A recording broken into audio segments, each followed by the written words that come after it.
Hi, Ernst. Julia here, recording this July 30th, 2022, 5,916 years after the Great Flood, also known as the collapse of the last vapor canopy. And in less than 18 years, we'll have a new vapor canopy, and our skies will be purple this time of day, and we won't be seeing any circles in the sky during the day. At night, we'll see all kinds of things very vividly and very bright. Should be quite interesting. Alright, so I'm going to talk about cognitive dissonance and some of the topics that lead to cognitive dissonance, as well as my typical tangents. Cognitive dissonance is very prevalent when people first envision that none of this is real, that we, our immortal personalities, reside in holographic avatars within a simulation. But the evidence is mounting to suggest that this is indeed a virtual reality. Here are some definitions of cognitive dissonance. In the field of psychology, cognitive dissonance is the perception of contradictory information.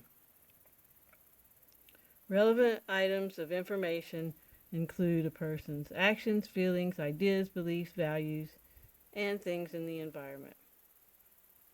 The term cognitive dissonance is used to describe the mental discomfort that results from holding two conflicting beliefs, values, or attitudes.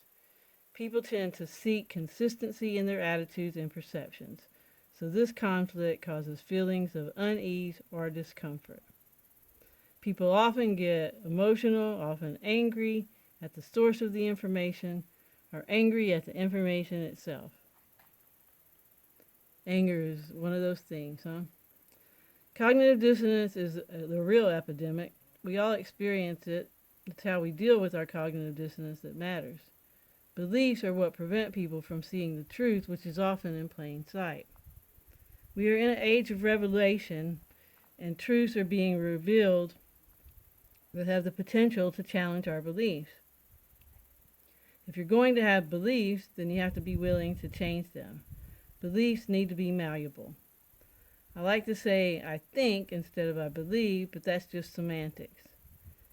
And I've changed my thinking many times on this journey, and I'm sure my thinking will change going forward. That's how it's supposed to work, I think.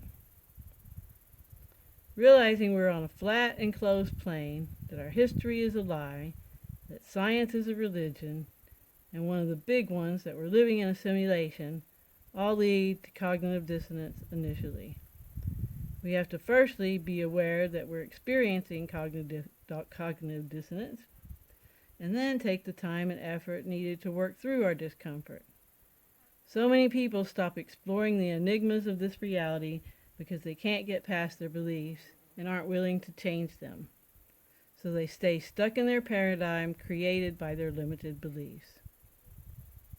Nature in the simulation is another topic where cognitive dissonance is experienced. Nature is just too magnificent not to be real. But you have to consider that everything in nature has potential to house a soul, making nature as real as we are. Just because something is simulated doesn't mean that an alive and real essence isn't present in the sim. Holograms are vibrating light, and we, our souls, are vibrating light. We just need to sync up our resonances with each other to experience this life we're having. Same for plants and animals, I suppose. Some animals usually house less evolved. Some say animals usually house less evolved souls than humans. But I've also heard it said that a more developed soul can inhabit an animal if that soul chooses to for whatever reason. I wonder if some plants and animals are NPCs. Maybe predators and parasites are NPCs since they supposedly don't exist in the real world. Or predators and parasites' avatars could house very low frequency souls. And what about plants? Perhaps each species of flora vibrates at a particular frequency to attract a particular immortal essence. So all plants and trees actually broadcast a signal from their immortal self, just like we do.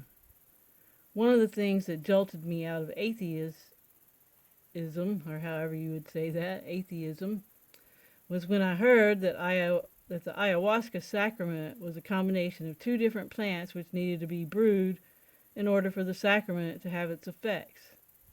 How was this possibly discovered with the millions of plant species to choose from? Using trial and error would take forever to make such a discovery, not to mention be very dangerous. There had to be communication between nature and humans. When a human is at the proper frequency, the plants and other animals can communicate with them. Anyone who's had experience with entheogens can testify to this. Again, it's all about frequency. It doesn't require entheogens to obtain the needed frequency to commune with nature. Entheogens are a shortcut. Entheogens probably have more evolved souls than other plants, and maybe even more evolved than some or all human souls. Mother Ayahuasca is said to be the mother of all plants. She taught humans which plants could be used for which desired outcomes. Some say entheogens are part of the hack, part of AIX. But the results the use of entheogens offer to those who partake illustrate otherwise. Entheogens expand the mind, exposing that there is more to this realm than we're being told. People have been healed both emotionally and physically due to consuming entheogens. So I don't consider them evil. Most who have so-called psychedelic experiences usually report a stronger sense of connectedness and love afterwards. So if plants house immortal essences, then is eating plants similar to eating animals? Are plants sentient as well? There are experiments illustrating that they are. That's why some say that fresh ripe fruit fallen from the tree is the only humane thing to consume. It's like clipped fingernails or hair with respect to the organism. We do have the physiology and anatomy of a frugivore species. Tom Campbell says that if a sentient being is in an unbearably painful situation, psychologically or physically, then their soul exits the avatar and doesn't experience the trauma and pain. So hopefully anything that feels pain has this escape when needed. I wonder what does feel the pain, or if any pain is felt at all. Pain is a very interesting phenomenon, but it does add to our development of empathy. It is true that people have incurred really bad injuries reporting feeling no pain during the incident that caused the injury. Also, there's often no memory of extreme psychological trauma, like sexual abuse.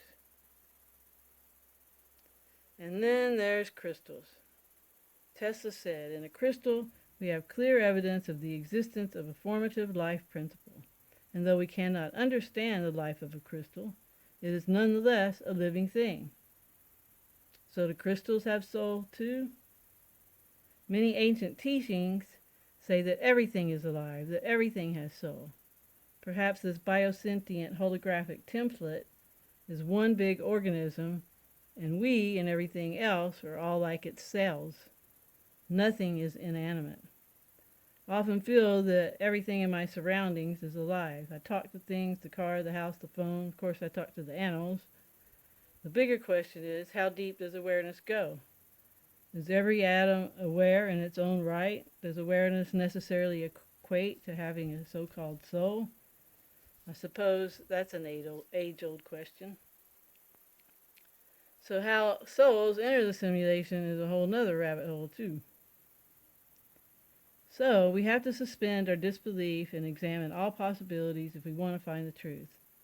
Some may not care to know the truth, and maybe it can never all be figured out, but to me it's a blast considering lots of different scenarios and possibilities.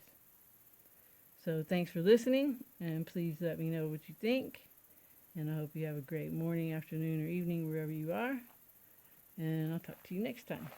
Ciao, ciao.